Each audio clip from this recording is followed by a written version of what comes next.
dakwah yang kita emban itu membutuhkan apa? Ta'awun bersama. Ya. Jadi dakwah itu tanpa ada kalian tidak ada berarti. Cuman ada ustadz saja. Gak ada yang menyediakan mic, gak ada menyediakan apapun, gak ada. Akan berjalan dengan baik. Tetapi ketika masing-masing berjalan dengan apa yang dia mampu, maka insya Allah kita semua mendapatkan andil di hadapan Allah Subhanahu wa Ta'ala. Jelas ya?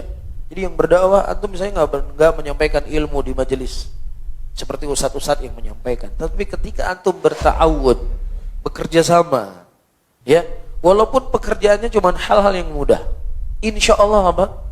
Mendapatkan keutamaan yang sama. Alhamdulillah kita di Aceh sudah punya media-media dalam berdakwah. Ya, dan alhamdulillah banyak sekali manfaat yang didapatkan oleh muslimin dari media-media tersebut. Butuh ta'awun dari kita bersama. Jadi siapa yang ikut membantu dan lain sebagainya, insya Allah dia akan mendapatkan kebaikan yang sama seperti para pendakwah. وتعاونوا على البر والتقوى ولا تعاونوا على الإثم والعدوان واتقوا الله إن الله شديد العقاب حرمت عليكم الميتة والدم ولحم الخنزير وما أهل لغير الله به والمنخنقة والموقوذة والمتردية